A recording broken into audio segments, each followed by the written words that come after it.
పాలన తలపించే విధంగా, ఒక నిరంకుశ పాలన తలపించే విధంగా 10 సంవత్సరాలు ప్రజల్ని దోపిడీ చేశారు అధ్యక్ష.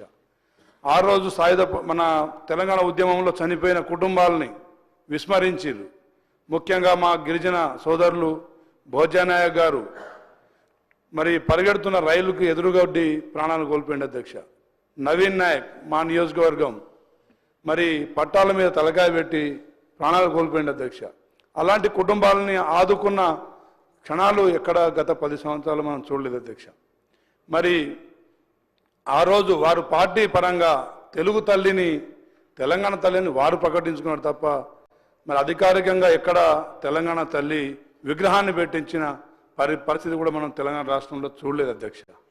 ఆ తర్వాత తెలంగాణ చరిత్రను, అంటే పోరాట చరిత్రను మార్చే విధంగా కేవలం వారి కుటుంబమే సాధించిందనే ఒక సందేశాన్ని ప్రజలకు చేరవేయాలనే కుట్రలో భాగంగానే కేసీఆర్ కుటుంబం మరి గత 10 సంవత్సరాలు వారి పాలనా ధోరణి మనం చూసినాం అధ్యక్ష.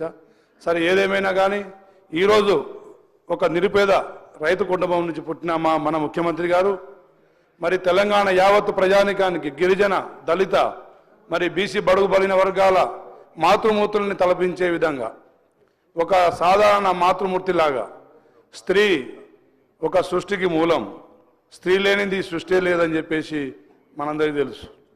ఆ స్త్రీని ఈరోజు తెలంగాణలో గౌరవించుకోవాలి. అదేవిధంగా ముఖ్యంగా యువత మరి చెడుదారిన గత 10 సంవత్సరాల్లో వివిధ వ్యసనాలకు మరి చెడుదారిన పడుతున్న యువతను మరొకసారి మనం ఒక మాతృమూర్తిని తలపించే విధంగా ఒక తెలంగాణ తల్లిని ఆవిష్కరించుకోవాల్సిన అవసరం ఉంది అధ్యక్ష. అదేవిధంగా తెలంగాణ విద్యార్థుల్లో, ప్రజల్లో ఒక పోరాట పటిమ లోపిస్తూ ఉంది అధ్యక్ష తెలంగాణలో.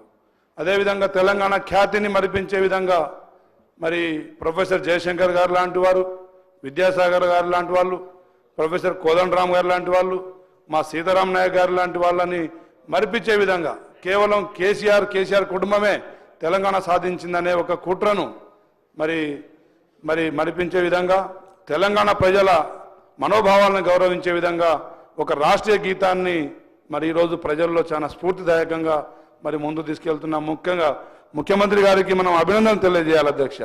అదేవిధంగా కేవలం మరి పోరాట స్ఫూర్తిని తెలంగాణ ప్రజల్లో నింపడమే కాదు, ప్రజల్లో ప్రజా ఆకాంక్షలని నెరవేర్చే విధంగా పాలనను కూడా మరి గత 1 సంవత్సరంలో మనం ప్రజలకు అన్ని ఫలాలు అందించే దాంట్లో విజయవంతం అయిన అధ్యక్ష. తప్పకుండా దాన్ని మళ్ళీ ఒకసారి ప్రజల్ని మోసం చేసే దాంట్లో టీఆర్ఎస్ పార్టీ నాయకులు, ముఖ్యంగా కేసీఆర్ కుటుంబ సభ్యులు మరి ప్రతిదాన్ని వక్రీకరిస్తుంటే మరి దాన్ని కూడా మనం స్వాగతిస్తే, మనం ఆహ్వానిస్తే అది కరెక్ట్ కాదని చెప్పి తెలియజేస్తున్న అధ్యక్ష. ముఖ్యంగా ఈరోజు వారు సభలో రావాల్సింది. ముఖ్యమంత్రిగా, మాజీ ముఖ్యమంత్రిగా వారు వచ్చి ఏదైనా సలహా సూచనలు ఇచ్చి ఉంటే సభ కూడా సంతోషించేది అధ్యక్ష. ఏదేమైనా కానీ ఇది ఒక మహత్తరమైన కార్యక్రమం. సాయంత్రమైన మరి విగ్రహావిష్కరణకు వారు అందరు రావాలని చెప్పేసి కోరుకుంటూ ఈ అవకాశం ఇచ్చిన మీ అందరికీ ధన్యవాదాలు తెలియజేస్తున్నాను అధ్యక్ష. Thank you.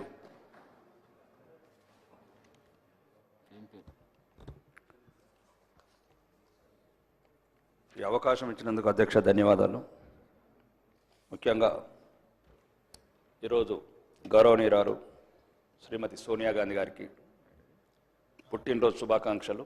మరియు భారతీయ జనతా పార్టీ నుంచి కూడా సోనియా గాంధీ గారికి జన్మదిన శుభాకాంక్షలు అధ్యక్ష. ఇంకా తెలంగాణ తల్లి 2014 జూన్ 2 నాడు మిగులు బడ్జెట్లున్న రాష్ట్రం ఉన్నప్పుడు ఆ విగ్రహం ఉండేది. ఇప్పుడు అప్పుల పాలైన తెలంగాణ లాగా ఈ విగ్రహం ఉందని ప్రజలు అంటున్నారు అధ్యక్ష. తెలంగాణ ప్రజలు, ముఖ్యంగా తెలంగాణ ప్రజలు రాతలు మార్చాలి కానీ తెలంగాణ తల్లులు మారుస్తూ, ఒక్క నిమిషం ఆగండి, మాట్లాడేటప్పుడు ఆగండి, నేను మాట్లాడతాను, కేకలు పెడతాను. నేను ఒకటి అధ్యక్ష, మరి ముఖ్యంగా ఈరోజు మళ్ళీ వచ్చే ప్రభుత్వం మళ్ళీ మార్చాలి అంటే ఇవి రాను తెలంగాణ ప్రజల మీద గుదిబండ పడుతుంది అధ్యక్ష. నిన్నొక్కరు, ఈరోజు ఒక్కరు, రేపొక్కరు. పార్టీ తెలంగాణ ప్రజలంతా ఈరోజు అందులో ఒకటే ఒక లోపం ఉంది. ఓకే, అది మీరు సరిదిద్దుకుంటే సరిదిద్దుకోండి, లేకపోతే లేదు. ఈ ఒకటి మంత్రి గారు, మీరు గౌరవనీయ మంత్రులు, అదొక్కటే మీరు చేసిన పని, ఆ హస్తం పెట్టుట్లా